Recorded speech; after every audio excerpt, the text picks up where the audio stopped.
Hi, everyone. Today I'm joined by Jonathan Rowson. Jonathan is a chess grandmaster, philosopher, speaker, writer, co founder of Perspectiva, which, according to its website, defines itself as, quote, an urgent 100-year project to improve the relationships between systems, souls, and society in theory and practice.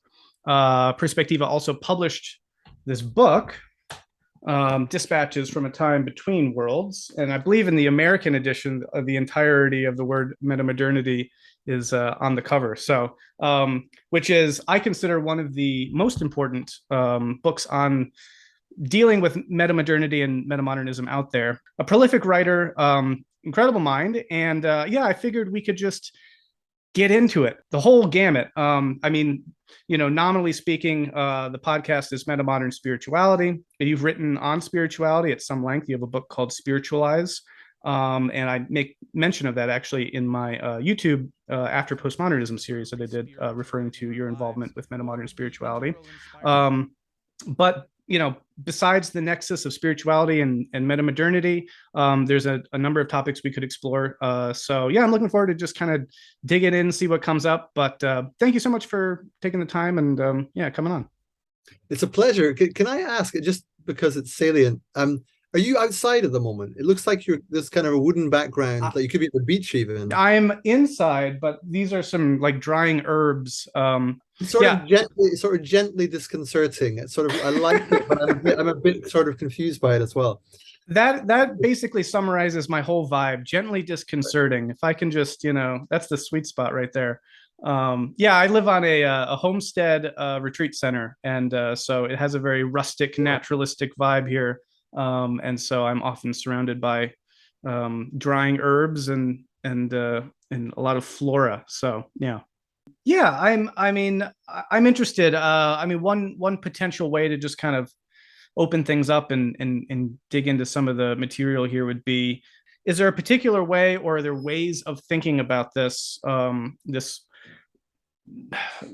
living in metamodernity in this time between worlds, and specifically what that looks like in terms of our spiritual sensibilities, in terms of what spirituality itself means, which actually might be kind of a good word, or a good word to try to define or throw by you for a definition, because it's often kind of bandied about as though we all think we know what that means. But yeah, how do you think about spirituality and spiritualizing life in metamodernity? What does that mean to you? Well, I think I was actually doing a project on metamodern spirituality without realizing that's what I was doing.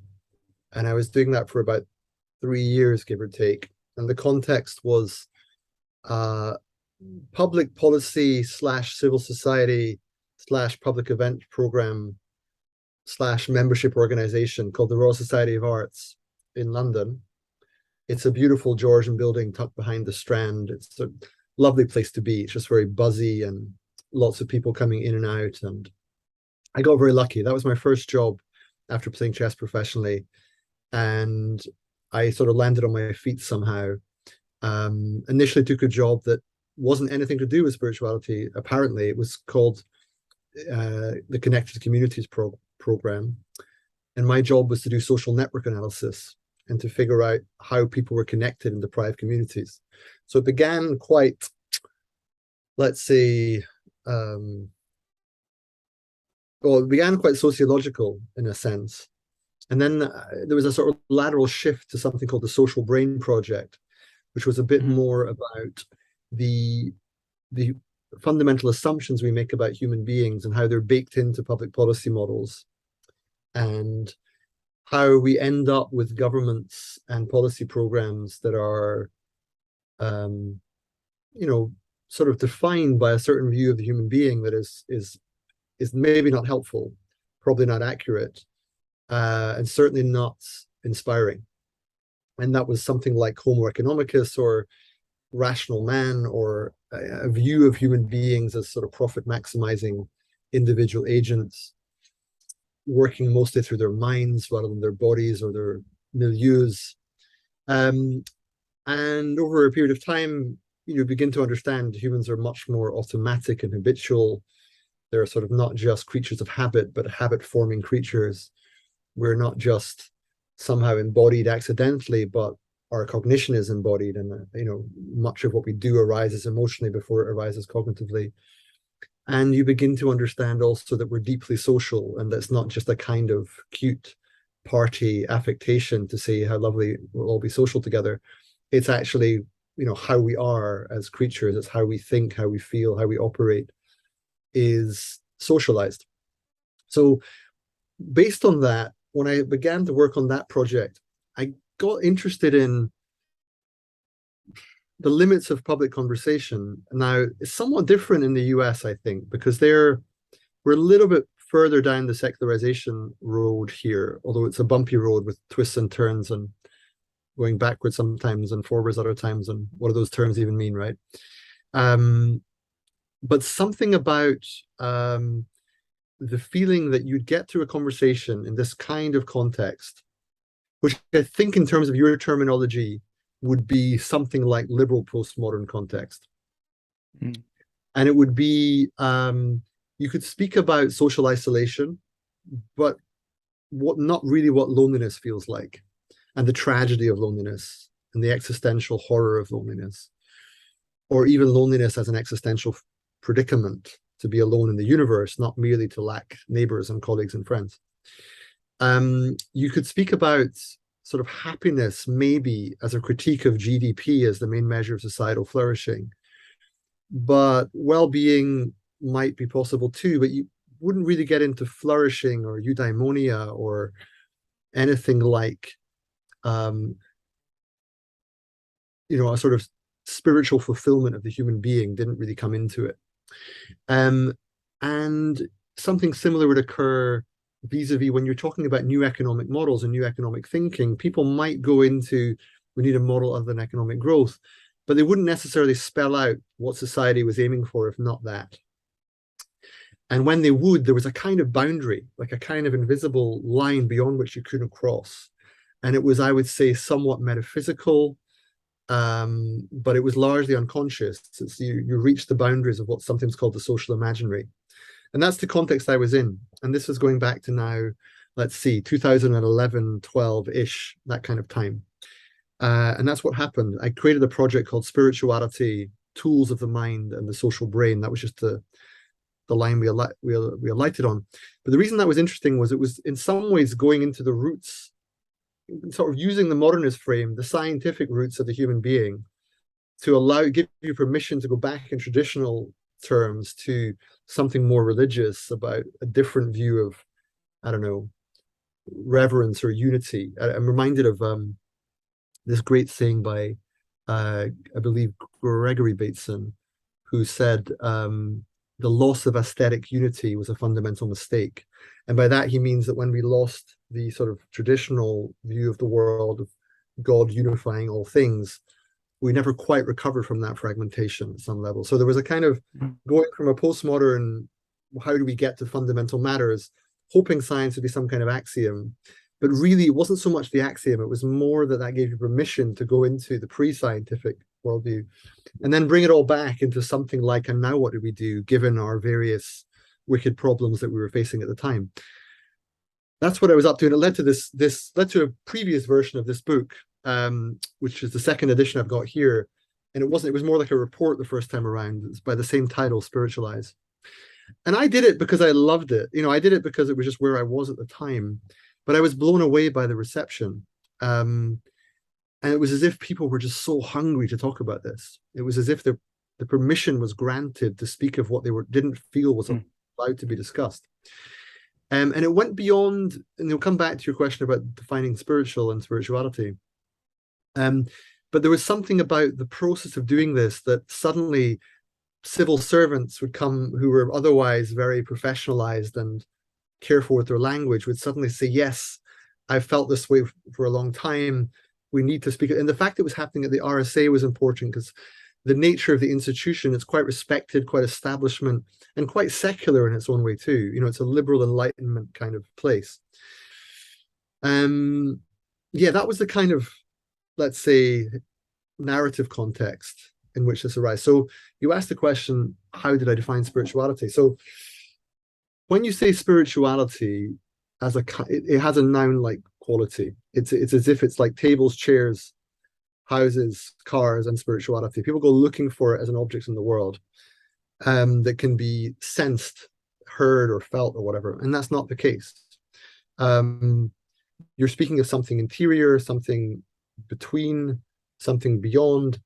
And therefore, the composite noun spirituality risks losing that sense of what it is. So over a period of time, I realized what I was talking about was a sensibility. And this comes back to the metamodern thing again, right? Because it's often called a sensibility. And I was trying to get at what is a spiritual sensibility? What is it for somebody to have a spiritual sensibility? And it's something about an orientation to life in its fullness. And you could say vis-a-vis Tillich, it's ultimate concern. Mm-hmm. But I did actually take some care to actually word this. So let me just read it out if you don't mind. Sure. Say here, I think of spiritual sensibility as a disposition towards reality, characterized by concern for the fullness of life and experienced through simultaneous intimations of aliveness, goodness, understanding, and meaning. Those glimpses of wholeness and integration have a texture that is at once emotional, ethical, epistemic, and existential. The feeling of being alive, the conviction that something matters, the intuition that the world makes sense, and the experience that life is meaningful, respectively. More substantively, as indicated in part 3 of this book, cultivating spiritual sensibility is about deepening our engagement with questions of being, i.e. death, belonging, particularly love, becoming, the self, the soul, and beyond this, particularly the soul. The idea of soul is another question we can come to, but I distinguish between self and soul in the project. So love, death, self, and soul was a way into the project for people on the outside, because they're all terms that are more or less familiar. Yeah. So ought to do for a first answer, I think. Yeah. That's great. No, that's helpful. I mean, so one of the things I just got from reading through that work a little bit was that, yeah, I mean, that's you're trying to juggle a lot there because you're trying to consider all the possible ways that a word like spiritual or spirituality or spiritualizing can speak to, yeah, that sensibility that you're naming, maybe in a way that isn't content specific, but orientation or disposition, I think is a word that you use. Right. And I mean, certainly to your point around definition, right? There's always that way in which a definition is going to exclude and put an end and a demarcation around something that then is kind of essentially closing something off. And yet at the same time, those closures are also openings by which we're able to make sense and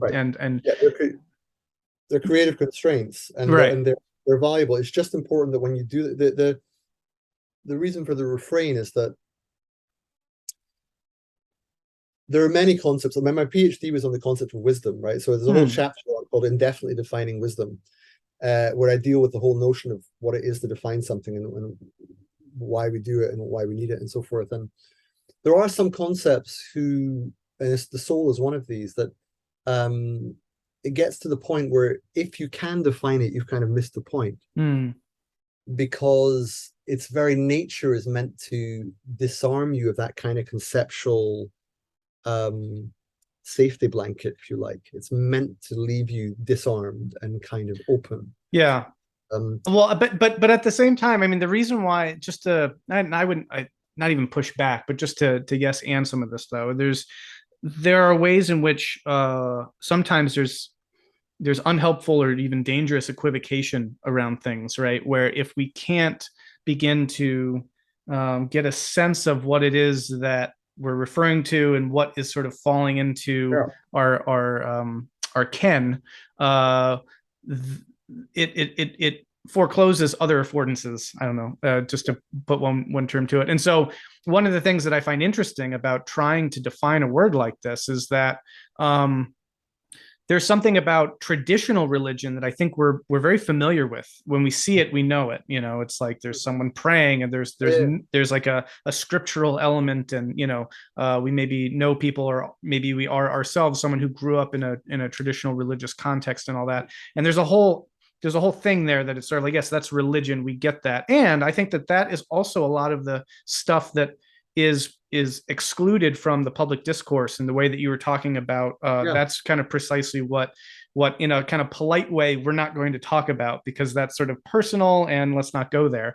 And then spirituality, though, is a kind of more amorphous, a bit more of a wiggly word that in some ways it seems tries to speak to some of that phenomena while also speaking to other phenomena that are in some ways decidedly non or anti-religious even, and yet still speaking to this kind of sensibility. And so I find trying to if not pin that down, which I agree is sort of impossible, but just kind of zero in on what is that? Like, what are these things that both connect and yet divide religious from spiritual folks, spiritual from secular, or spiritual from atheistic folks?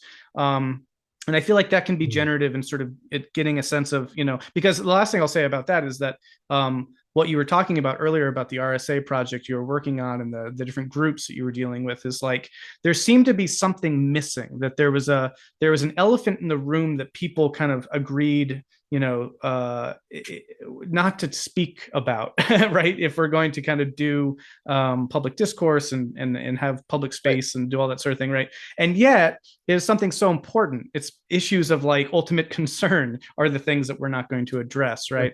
And so I feel like part of this is about opening that up and trying to see what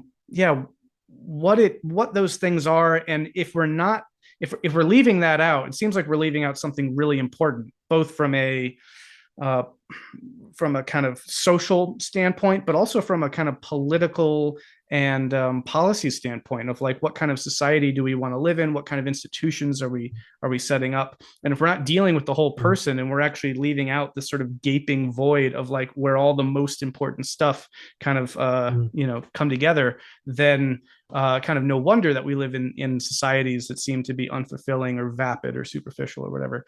Those are just a couple thoughts, but it seems like you have some thoughts to that stuff too, so go for it. Well, yeah, I mean, it's interesting you speak about the elephant in the room because, arguably the elephant in the room is God, right? And who knew God was an elephant, right? But and it's funny. Frank Enriquez, actually. Right. So there's hundreds. Yeah, that's right. But just going to say there's hundreds of elephant metaphors out there. But yeah, the G bomb is how my friend Elizabeth Oldfield called it back then. What's interesting about that is back in forget the exact year now. I think it was 2012 her first event, or maybe 2011. She was on stage and she was the director of Theos, or Christian think tank in London.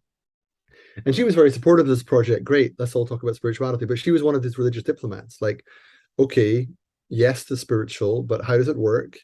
We know how it works. We've got our traditions, we've got our scriptures, we've got our practices, we've got our communities, we've got our commitments. What do you got? You got good vibes? Like what's going on? So in the public lecture, she spoke about, I'm just going to drop the G bomb. And it was really funny at the time. It was like, I'm going to bring God into the room. Back then, it felt like very subversive, not exactly ridiculous, but certainly countercultural. But now, actually, 10 or so years later, it doesn't feel quite so shocking to mention God in a public conversation where I'm at. And I think something interesting happened there for me in the project, because I began doing it as a kind of spiritual but not religious project. But after a while, I thought that was so ridiculous to be spiritual but not religious as a turn of phrase, if nothing else. Because if you think about that, it's like being something like a doctor but not medical, or a teacher but not educational, or something like that. I began to get more sympathetic towards religion, actually. I began thinking it was sort of, that's all in the past. Now we need the future, we need a new religion. But through meeting lots of religious people and noticing that their lives were no less full, they didn't seem deluded. They actually seemed, in some ways, better rounded and more wholehearted about their lives than many others. And I suddenly thought, what do I have to trade intellectually to be like them? What's the trade-off in a sense? Like, could I get to the point where I believed in God? Could it be the God of the cross and not just the God of mathematics. And I'm still there. I'm still on that kind of journey, I suppose. But I'm much, much more sympathetic to religious claims and the religious view of the world. I begin to understand that the liberal secular view is every bit as much a worldview as, for example, the Christian worldview. It's as laden with values and assumptions and metaphysics. It's just that we help ourselves to the idea that it's somehow normal. Well, but it's fuller commitment. Do you see any meaningful difference between, how would I ask this question? I wonder if it's purely just a relativistic, the secular liberals have their own ideals and metaphysics and values, just as the traditional religious folks do. But that to me doesn't quite feel right, because it seems also like the liberal secularists, to the degree that they're actually engaging in, the insights of modernity, let's just say, are working with a bit more in their toolkit for sense making and meaning making about reality. And in many ways, it might be problematic. It might be problematizing of like, oh, things aren't as easy to believe now. Things aren't. We can't just sort of assume what we used to. There's a naivete that's lost. But I don't. For me personally, I don't see them as being just sort of like, well, interchangeably sort of epistemically grounded worldviews, if that makes sense, right? And so I'd be curious if there's any part of you that goes there as well, of seeing a continuum of different levels of sort of epistemic justification, grounding, and what that means, if so. I mean, do we, yeah. And just the last thing I'll say about that is that one of, to tip my hand, I very much see the issue or the challenge of spirituality in our current moment as hinging on these sorts of issues, because it's like, how do we do spirituality given all this other stuff, all the science, all the, liberal values, all this stuff, right? If we could just sort of jump back to the world in which traditional religions were kind of optimally operating, if such a kind of context ever existed, then that would be easier. But how do we make all that work? And can we, and should we, if we've sort of learned things about the world in which these seem to be contradictory in some way? And so so I don't know. Yeah. Well, this is why the question of metamodern spirituality presents itself, and that's why I speak about sort of what felt like a potential intellectual concession, but doesn't have to be framed that way. I mean, there's no lack of intellectual heavyweights who are, signed up to a completely religious worldview.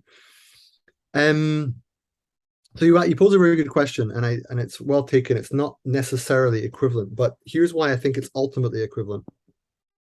And it's to do with meta theory, really. It's to do with how you justify things. So you might say, if you have let's say a liberal secular worldview, and you support, by that I mean, that would include a sort of meta theory of something like naturalism, where you think that ultimately, or maybe materialism, and I know that philosophers distinguish between them, where you think that ultimately things are derived from matter, including consciousness, including values, that there are emergent social and psychological processes, but ultimately they're reducible to biology, which in turn is reducible to physics and mathematics.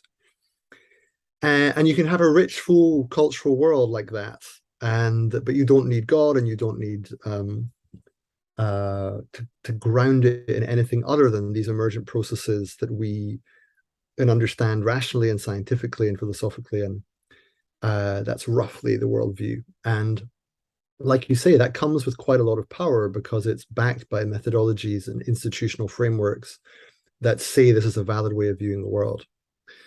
The same might be said of a religious worldview, albeit it lacks, it's not trying to show the same kind of thing. If it's, for example, saying there is something like a transcendent God, there is historical reason to believe there was a moment, again, I'm using the Christian reference because it's the one I know best, historical reasons to believe that God somehow manifest in corporeal form as a human being, so as to bridge the metaphysical divide between us and the divine. This has been recorded. it also indicates how we should live, and therefore values are in some sense objective, and they're also available for us to read and intuit if we relate to the world in the right way, surrender to some extent our egoic commitments. And they would say that worldview coheres just as well, and it's backed up aesthetically, and it's backed up ethically, and it's sort of shown to be valid in its communal and emotional forms, right? So different kinds of justification for very different kinds of worldview. Now, tacitly, the way we frame it is that the modern scientific worldview is more valid because it explains more, it's falsifiable in Popper's terms. But I honestly think that when you push that hard enough, you get to something like you have to find consonance between your worldview, your meta theory, your methodology, and then ultimately a kind of consistency across your epistemology, your ontology, your axiology, right? Which is, by which I mean your idea of what is real, your idea of what can be known, and how it can be known, and your sense of where value comes from, and you need to tell a coherent story. And then the test is not just a correspondence theory of truth, but some kind of coherence theory of truth. Does this worldview stack up? Does it explain itself? And I think you can say, if you're sympathetic to a more theological worldview, that if you listen long enough to these people and give them the benefit of the doubt, there's plenty of coherence there. It doesn't have to be a God of the gaps. It can be a full account of the world can be given. But I do want to push back on that though, because, and this is fascinating because I feel like this is a meaningful thing to try to tease out. And I do think it aims directly at what the significance is of an attempt at something like a metamodern spirituality or metamodern religion. Mhm. And I say this as someone who was reared in a traditionally religious context and then went on to study the religion in a kind of a secular anthropological historical context. So I was reared traditional Christian, learned Greek and Latin, and studied classics, and then started doing the whole biblical studies thing and historical criticism and all that. And it was through that process specifically that I realized that where I had been coming from, I could no longer maintain. Right. If you look at the material evidence for the idea, for example, that Moses wrote the first 5 books of the Bible, let's just say, that falls apart when you study like evidentiary claims and the whole edifice now of historical criticism that's 200 years old. And that, just to use that as an example, I feel like there are many instances in which certain traditionally religious presumptions fall apart or break down upon critical scrutiny.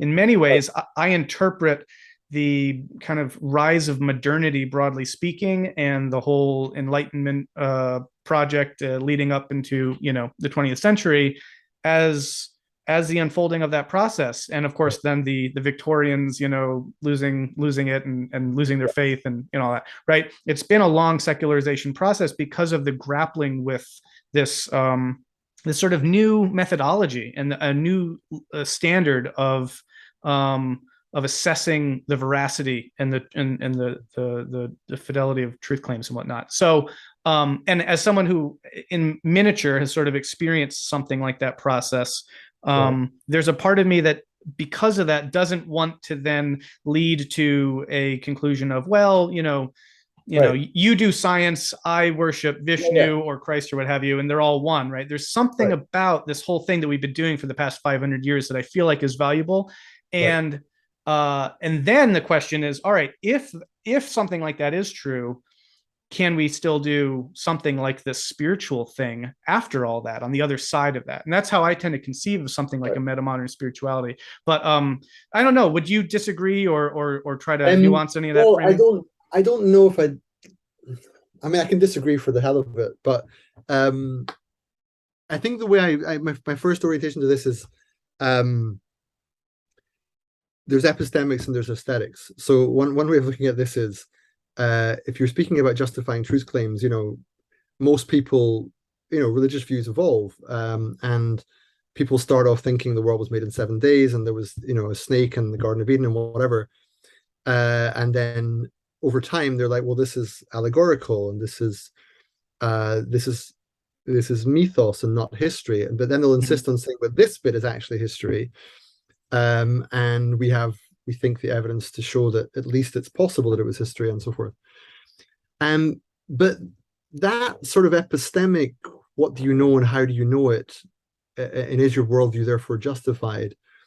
I'm never sure how fundamental that is. I think ultimately the religious outlook is more aesthetic in nature, and by that I mean it's a feeling about the relationship to reality, and it's one that's related not so much just to what is true, but also what is felt to be beautiful and good. And so that we're getting into the deep philosophical thickets there, but that's how I'd begin to say that. But I'm not trying to collapse into a postmodern relativism of everything is equally true and equally justifiable. I think you're right that we have learned something about how to test truth claims. And what that would mean is, fine, be Christian, but you can't possibly think that there was a virgin birth, right? For example. And they'll say, well, miracles. And you'll say, well, do you really want miracles? Do you rely on miracles for your worldview? And they're like, I'm not sure. I'll think about it.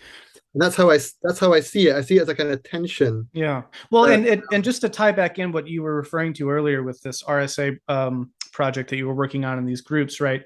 The fascinating, and Charles Taylor, I think, gets it a lot of this stuff, but this fascinating development of what we would think of as sort of public space in general, as somehow being immune from or free from a particular religious characterization, right? That there's somehow we're clearing that out, and whatever we're going to do here, you can do that on your own. We've privatized religion, right? Yeah, exactly. Yeah. And so, but this is, I would say, arguably where a lot of that yearning starts to enter in, because okay, we might have cleared a space, arguably, to do purely public secular things that we can all agree on. And the basis for that, by the way, I think is that right, like science, the thinking goes, is something that we can all agree on because it's empirical, and we can all just sort of like it needs to be intersubjectively verifiable or falsifiable, and that sort of thing. And because of that, it provides us a solid ground on which to have a communal basis for establishing truth claims and fact claims and that sort of a thing. And so that's something that we can all kind of do together and buy into. Whether you believe in this God or that God, or you practice that, or you believe in that miracle, that's a personal thing, because it doesn't fall into this sort of publicly accessible, epistemically grounded thing that we're calling, secular, scientific, rational thought. Which seems to be, that was sort of like the social contract of public space, and, and it kind of, it was sort of a detente, kind of worked for a while, right?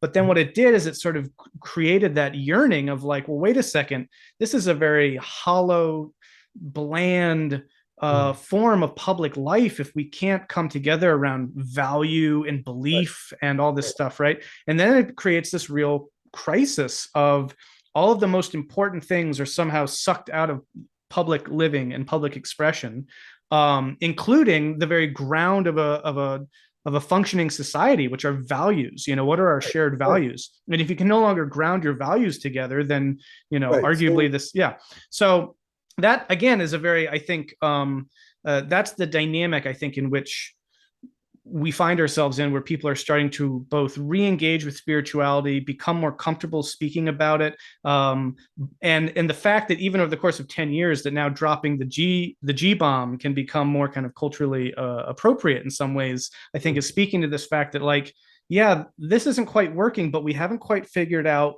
what else to do, and so now we're all kind of piling on with our own views of this sort of thing. So yeah. So I mean, well, this is the thing. I mean, spiritualize is, I mean, I can get you some hard copies to share with Metamodern spirituality people, because it really was trying to make sense of that question. Like, now what do we do? I suppose I was just trying to put a word in there for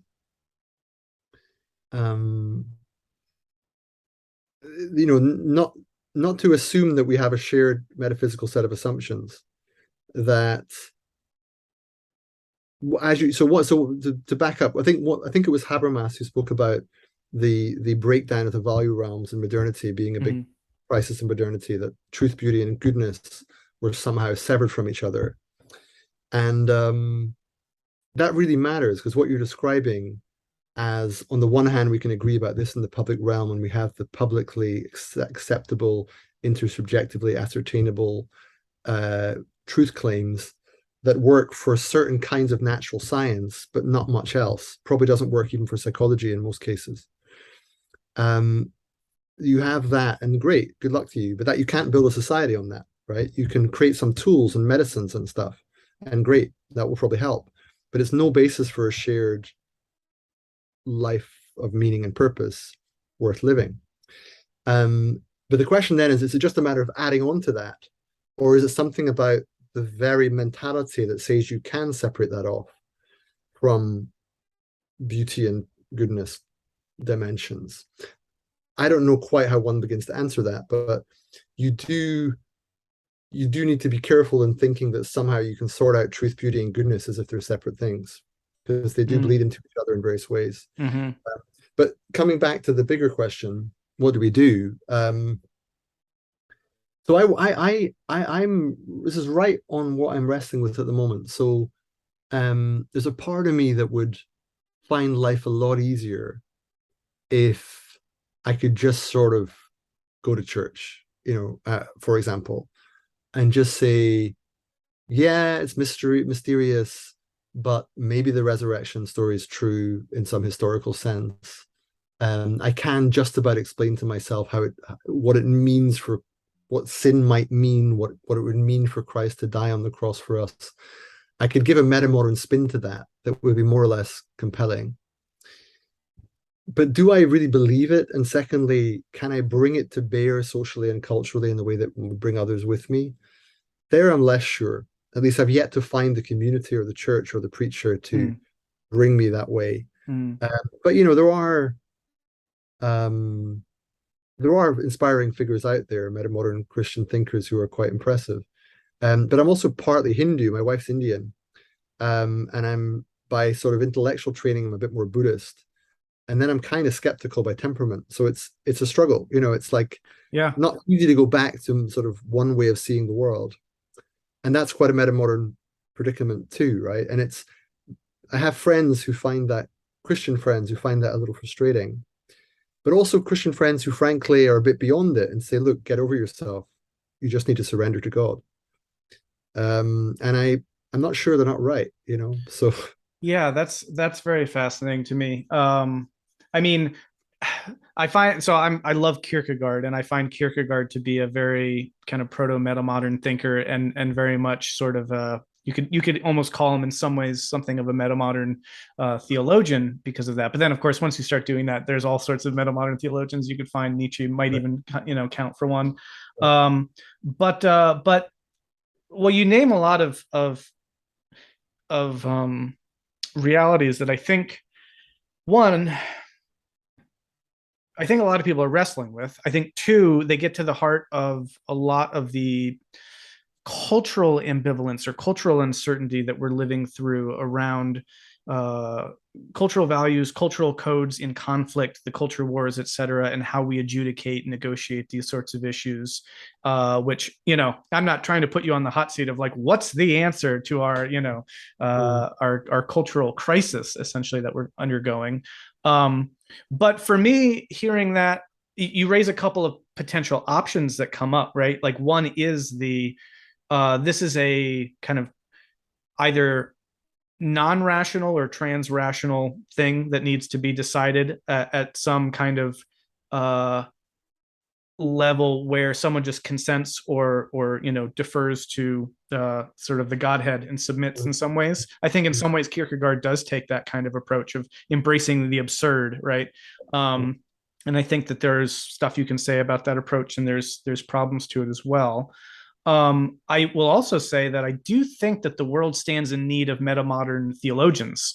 I think that there's a great value in taking traditions and updating them through the different kind of cultural codes as they change, And just as there's postmodern Christianity and, modern and traditional Christianity, I think metamodern Christianity is sort of Yeah, presumably on the horizon. And I think some people have already begun to speak to that sort of thing.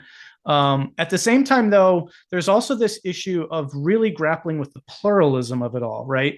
Like, yeah, what does it mean to really grapple? I mean, you mentioned Hindu and Christian, but just like the whole milieu, sure. the whole, yeah, the multi, uh, the many different religious traditions and Right. and perspectives that are out there, right? And is there some Totally. meta theoretical thing that could somehow encapsulate that? Is another kind of approach that you could take. So rather than having to choose a particular tradition and sort of either giving yourself to it or reinterpreting it, what if there's some kind of a broader lens that can kind of situate and contextualize kind of Right. all forms of spirituality in some meaningful way?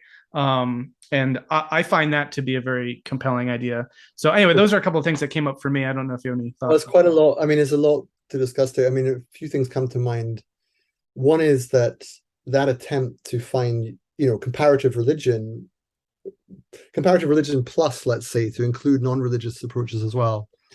There are lots of people doing that. It's in some ways as old as the hills. I know that one of the organizations that supports Perspectiva, the Fetzer Institute, based in Kalamazoo in the US, they're working on a project where they think love is the answer. Basically, love is the idea that, although it's somewhat different in different traditions, there is a sacred story that's ultimately about love that comes regardless of your tradition, whether it's monotheistic, polytheistic, even if it's not particularly theistic. And it's not a bad claim. There are some who think beauty is at the heart of reality, and that ultimately that's the higher order concept we have to orient towards. So I wouldn't give up on the idea of a kind of integrating, trying not to use the word meta. I'm on a meta diet, but some sort of meta pattern that can somehow transcend and include all of this delicious difference. But in terms of what I worry about there is a kind of stealth narcissism, because what I think a lot of this is about is an unwillingness to surrender. And that's, I think, quite a Western, to some extent, modern, maybe postmodern inclination.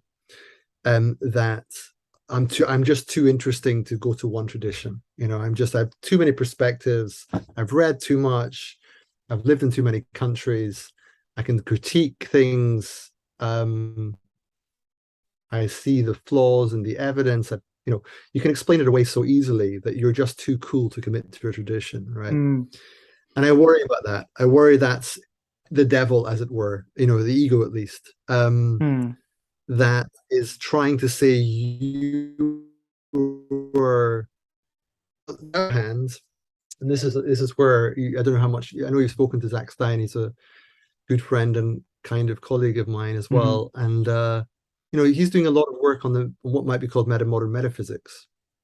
And they're with Mark Gaffney to some extent. And there they have this view of what they call cosmoerotic humanism. It's a whole other story, but they have a view of the evolution of love as being the primordial reality that's playing Mm-hmm. itself out.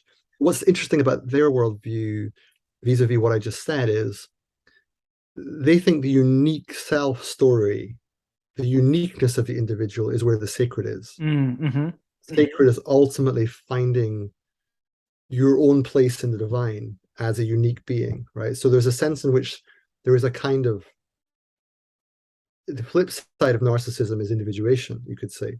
And then to add another layer to this, just to kind of really get high, as you've mentioned before, metamodernism is partly about historical crisis.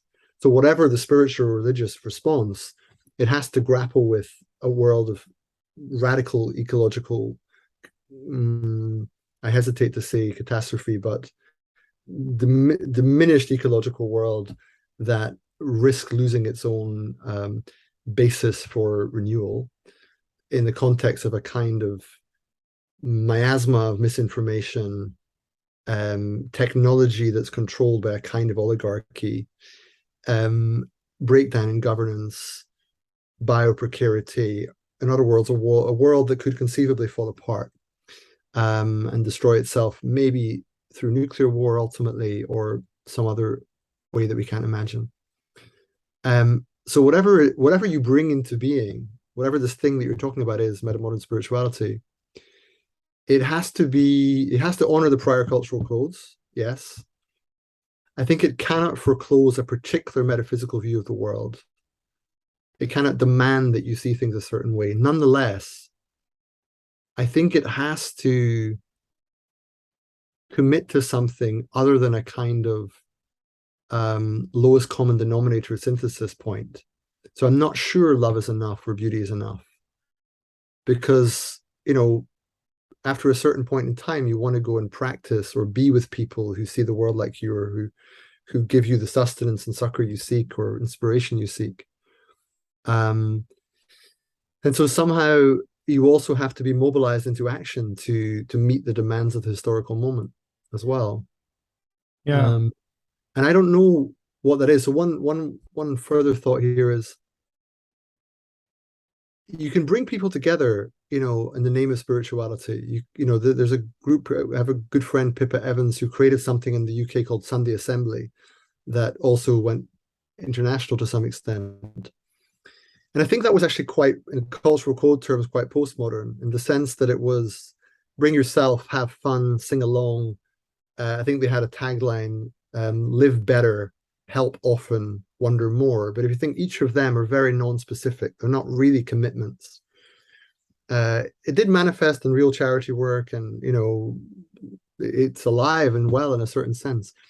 But I think its postmodernity is kind of its undoing, in that it doesn't really commit to a substantive view of the world. So another piece of language there is that it lacks a cataphatic image. It lacks the kind of rallying cry. And this is, again, we're going a bit too fast in some ways, but you may know Zach's meta psychology. Like, it lacks the symbol. Plenty of images, plenty of text, but what's the symbol that will actually, will it be something Baha'i-like, or the equivalent of Esperanto for the religious world? I don't think it's that, right? Yeah. Somehow it's something more like the conversation you see between Thomas Merton and Thich Nhat Hanh, or the kind of metamodern spirituality is one that is, and here's the one last reference and I'll shut up. Ian McGilchrist, we published his recent book, The Matter with Things. He has something I think of as the McGilchrist maneuver, although it's used by other people, but he uses it kind of a lot. And basically, it's a shift not just from either or to both and, but a shift from either or to both and that includes either or. So what that means in practice is, it's not that you say either you're Christian or Hindu, go to the temple or go to the church.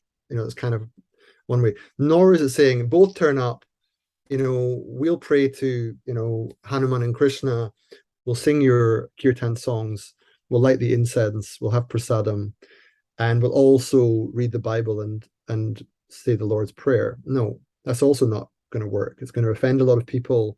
It desacralizes in a certain sense. It's not going to work. But somehow you have to become bilingual, so that in effect you follow your own tradition wholeheartedly, with full awareness of all of its contingencies and contested issues and metaphysical speculation and whatever else. You follow that wholeheartedly, surrender yourself to it, but you also have the capacity to live wholeheartedly in the other world, the world that is full of the other traditions and the other ways of being, and you recognize them ultimately as part of the same world. That's the kind of metamodern spirituality I think we have to get to. It's a kind of both and, either or composite, where you commit, you make your either or commitment, but it's in this both and context. It's both either or and both and, as I think I've heard someone put that sensibility before. Yeah, right. I like I mean, everything you just said. It resonates a lot. It brings up a lot for me. Just most immediately, this notion of bilingualism as a metaphor for trafficking in the plurality of spiritual habitations Because one of the things about one way that I conceive of this metamodern sensibility and the perspective that it brings on things is that meta perspective. It's the perspective on perspectives. It's the perspective of having a perspective. So when you're bilingual, Goethe said that einmal ist keinmal when it comes to languages. Like to have one is to have none. You need to have multiple languages to begin to understand language because you need to do that comparative thing. And I think that there might be some similar thing that you could consider about religion or spirituality as well, that in order to really get what is spirituality, you can't just be swimming in the fishbowl of your own experience. And so there's That's exactly right. Yeah. Just to say, that's kind of what happened to me in the spirituality project. I rediscovered my Christian roots in a way. Like I began it thinking Christianity is kind of embarrassing. But by the end of it, I was like embarrassed by my own lack of familiarity with my own tradition. And saw that the caricature that I thought it was at all. But that didn't make me a Christian as such. But it did mean that I saw spirituality differently. I saw that there's a need to commit to something, and not just to get high on groovy emotions all the time. It's and that's another area where I think that perspective comes into play, because you can be aware of the need to submit or commit, right? I mean, it's one thing to be, and maybe this almost becomes just sort of lost in the ether of abstraction or something, but like I do think that there's a difference between someone who sees the theophany, right, and then bows down and worships, versus sort of someone who deals with the plurality and the possibility, and knows of all the ways that they could be, but then kind of chooses to commit, right? And says, I am aware of the need to submit myself to something. And I feel like that's a different kind of submission than just being sort of overwhelmed, as it were. And so that's another, I think, potentially, yeah. To be honest, that's of all the ones that was kind of what I was trying to describe, but you put it really well there. And I think that is kind of where I think we need to get to. It's and it's interesting to think what's really going on there, because you've got this kind of cultural context where explosion of information, 21st century globalization, internet age, sort of metamodern structural conditions, time between worlds, beginning to re-assimilate prior cultural codes to see them for the partial truths that they were, feeling these combinations of pragmatic idealism and sincere irony and whatever else, serious play, and then what now? How to live a serious life, how to actually live the fullest life you can, making direct contact with reality, in the sort of original sense of eros. How do you sort of do that? And I think you can't do that by just flirting with all the possibilities, right? How interesting this is, and here's how they light the lamp in this ceremony, and here's what they do in the Coptic church or whatever. No, you need to make the commitment, the full knowledge that it wasn't the only commitment you could make, maybe. However, this is where I have a quite little bit of an eyebrow raise. We don't know the fact of the matter at some level. The ultimate mystery, we don't really know. And this is where I'm a little bit confused by the idea of post-metaphysical spirituality, which maybe you can explain to me better. But if it is the case that there is something like a divine being, now whether you want that to be a kind of Christian monotheistic God, or whether it's something more panentheistic, in God is sort of in everything but not equivalent to everything. If there is a reality of that nature ontologically and cosmologically, right? How does it play out psychologically and sociologically? Because then you're actually not in touch with reality if you're just flirting around. Your job is to align and find and attune yourself to this pre-existing being or beings or whatever, there is then a different kind of game in town. It's to realize reality is not what you thought it was, that you're not at the center of it. You're not your own origin. You come from something else. And how do you get back home to that thing? Yeah, I agree with that. At the same time, you could also look at it more like, well, let's say that there's a electromagnetic field, right? That's the reality. But then different cultures and species can relate to that field in different ways. I mean, you can get bioluminescence and you can get, the electrical light bulb and all this stuff, right? And you're learning something about that deep ground, right? That field in all of its instantiations. And so there's also a way in which the pluralism can be efficacious in that manner, of that it speaks to its and arguably, if the transcendent is just super abundantly meaningful, profound, beyond conceptualization, then the only way we can even begin to relate to it is through its kind of instantiations that are never the full thing. So I go with you that, but yeah, so I like that, but I want to add one thing which comes back to the issue about the ego remaining sovereign and the problem of that. So, okay, let's imagine that people can agree. You don't have to get everyone to agree. That's often a mistake. But let's imagine that people can agree that life is mysterious and that it's not self-evident what consciousness is, for example. And it's not self-evident the nature of values, where they come from. There's many things in life that we can't adequately explain, but it's not just that. It's that we need a story to make sense of everything from the Big Bang to the formation of stars to the fragility of life on Earth to the human lifespan to the emotions we feel, etc., etc. And let's imagine you can get a critical mass of people to agree in the great mystery, right? And the great mystery, there's a certain amount of variation in how people see it. And there will still be some hardcore atheists who say it's all bullshit. But basically, even if you can get that critical mass of people, you say, look, some of them will be born in India and more likely to be Hindu. Some will be born in the Middle East, more likely to be Muslim.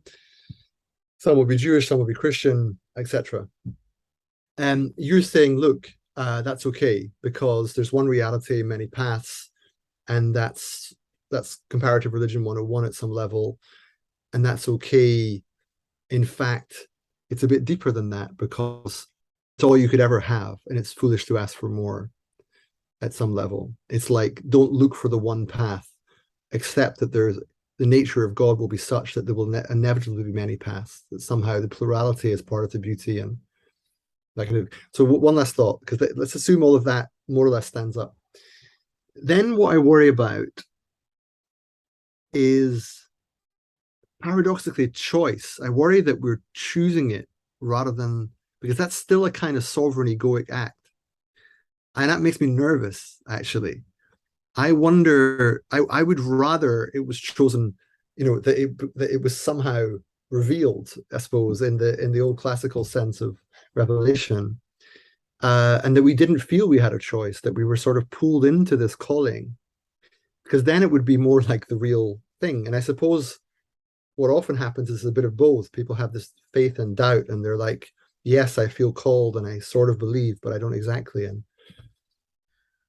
yeah, that's rich. So my responses or some initial thoughts that come up around that sort of stuff is a couple things, and it's interesting. A lot of the stuff starts to tie together, which becomes enjoyable as well. I'm not sure where to start, but let's take the revelation versus sovereign egoic choice sort of a thing. I actually view the sovereign egoic choice element of this to be really crucial. I think that is one of the distinguishing markers of a let's just call it metamodern, but you could use other terms, spiritual commitment, because it is coming from a level that isn't coerced. Right. It's not forced. It is an act of will. And I think, you could start to philosophize about the importance of the will in making these sorts of things. And people like Kierkegaard and some of the existentialists did.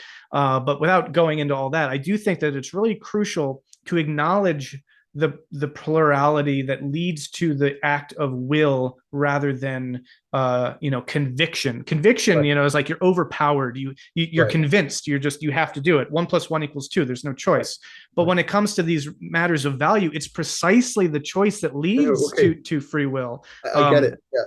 so I What, sorry, go ahead. Go ahead. well, all right. So just to wrap this up, a couple things. So there's that element which I think is important, and that ties in, I think, to this issue of the narcissism question and around individuation, because again, that's another thing that I see as being the forward advance of a religious sensibility, is the degree to which you can have the development of self that doesn't just become sort of narrowly egoic in kind of that modern individual, I am a self and I'm an enclosed, buffered being and all that stuff, but a sense of the true richness of the self comes into being, in a way that you can see being more submerged in traditional Mhm. notions of religion, of like, I totally submit my own individual self to the Godhead. I lose all individual aspects and personality, and I become subsumed in the ultimate. Right. I feel like, one thing that metamodern spirituality, coming out of the richness and the variegation of modernity and then postmodernity, is that there's a deepening richness of the self. It transcends, I think, the limited egoic quality of the modern self. It Right. transcends the superficial, dancing around options, narcissistic kind of buffet style spirituality self. And it Right. is this sort of like full, rich, choosing, affirmative, committing self, which is Right. again more like Kierkegaardian self. Okay.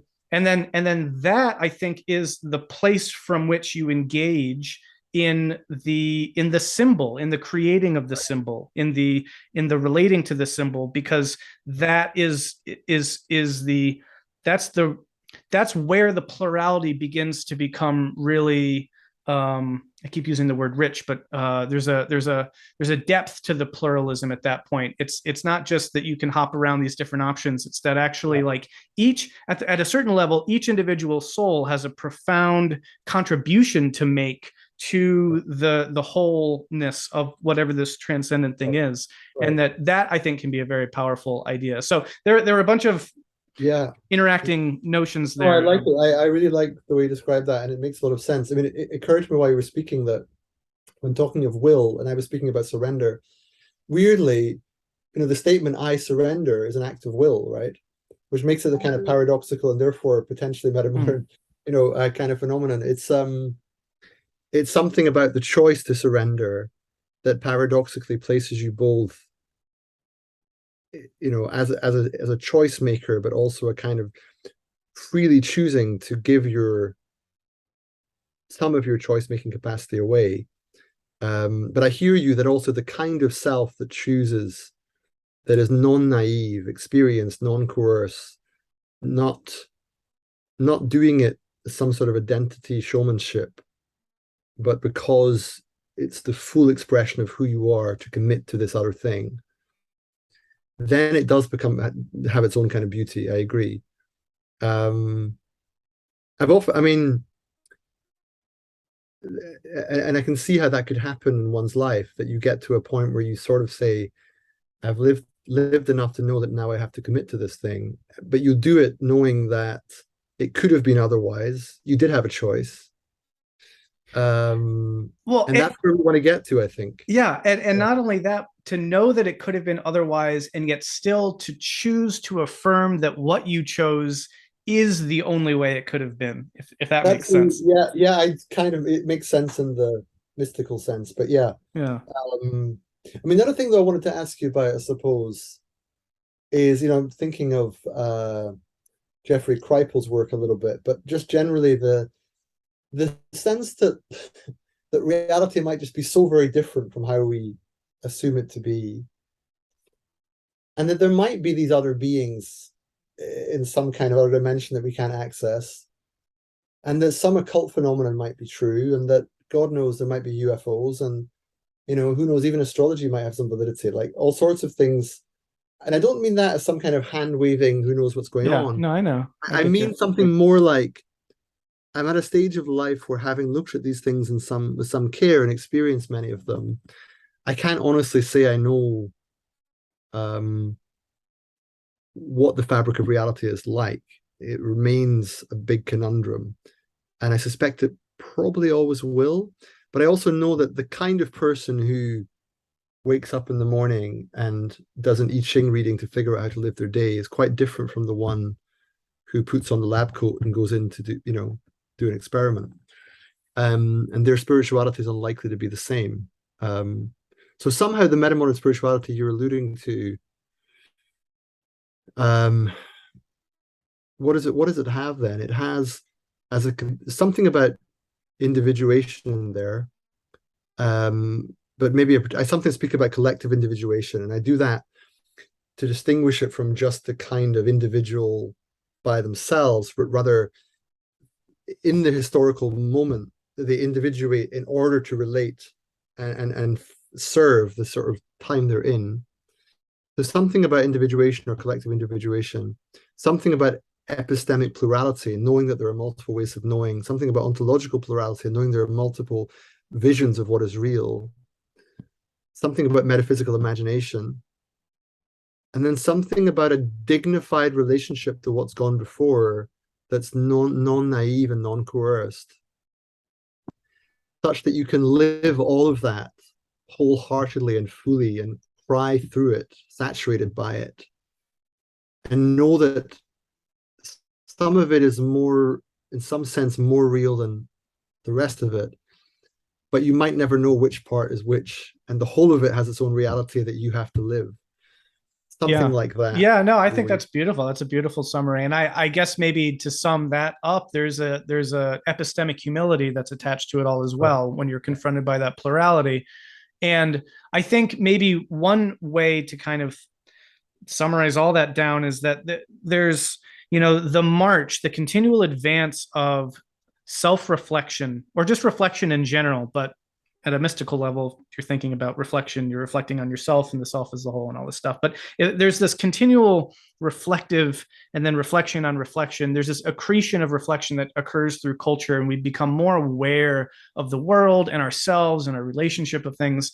And that challenges and problematizes all forms of naivete, which I think is where a lot of these sorts of sensibilities around surrender and giving in, and right, because as long as you're meta aware of something, there's part of you that's holding on to this kind of belief in your own metacognitive awareness of something, and you haven't really fully participated or given yourself over to something.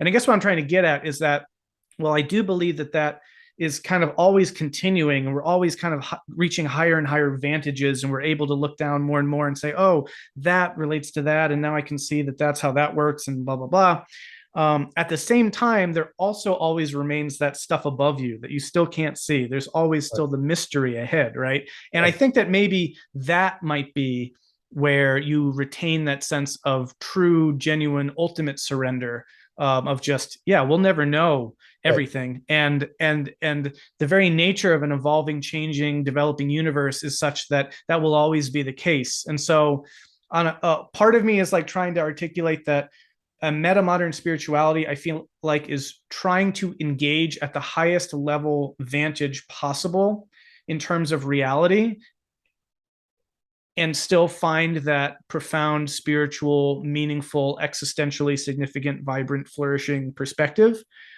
On the other hand, whatever that topmost vantage is, there's untold layers of mystery above it.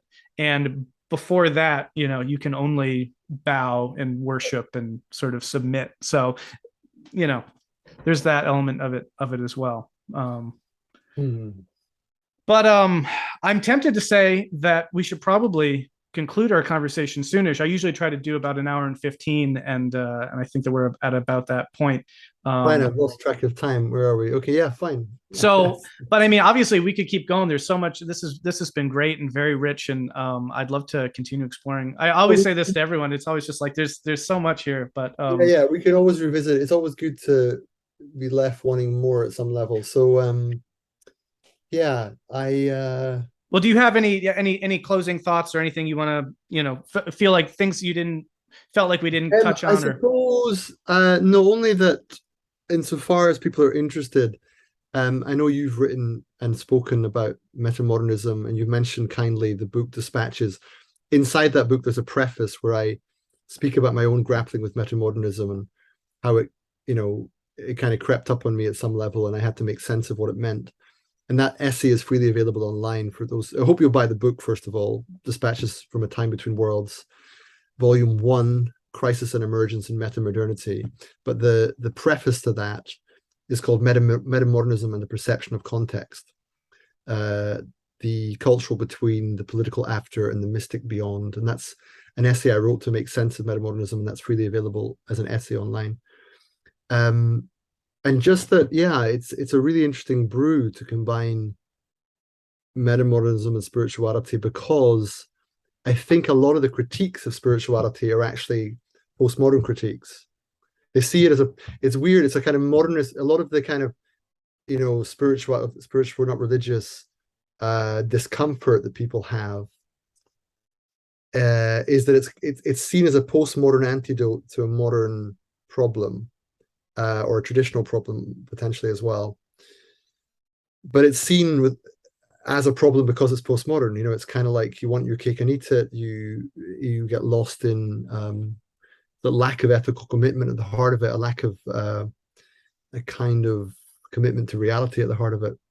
But I think the reason this conversation, I hadn't realized before we had it, that what I was doing back then was, unknowingly trying to build a metamodern spirituality. So I'm glad that you're focusing on that fully. I suppose Perspectiva is also doing that in a different, more oblique way. We speak of systems, souls, and society, and that's a way of getting at the need to integrate different forms of knowledge, particularly in this historical moment. Because many feel that the answer to the problems of our time are in some sense spiritual. Mm-hmm. But good luck explaining what that means, right? That's the well, that's it. I agree. I mean, and in reading your work, I see that very much. I feel like spirituality, how do I put it? One, spirituality seems to be at the core of a host of different responses to the meta crisis, in terms of this thing. We need to pay attention to this. We need to integrate this. We need to use this. We need to move forward with this. I see that across the board of different thinkers that you could call metamodern. So yeah, I think that's a ubiquitous element to it. I think you're exactly right too about that. There's this holdover, this kind of hangover from the postmodern buffet style approach that is very narcissistic, that is very kind of selective. And I think people are waking up to the limitations of that in a very big way. And so broadly speaking, the awareness of the limitations of that postmodern approach to spirituality, including trying to use spirituality as just the panacea for all of our problems, and it doesn't matter what kind of spirituality or this or that, right?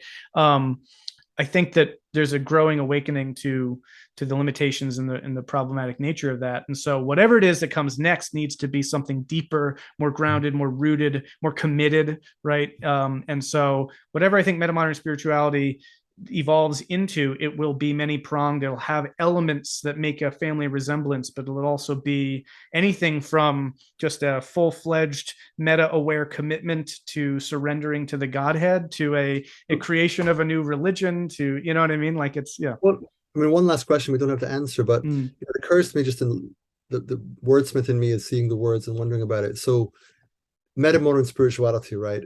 I, as I say, prefer to speak in terms of spirit rather than spirituality, in terms of spiritual sensibility.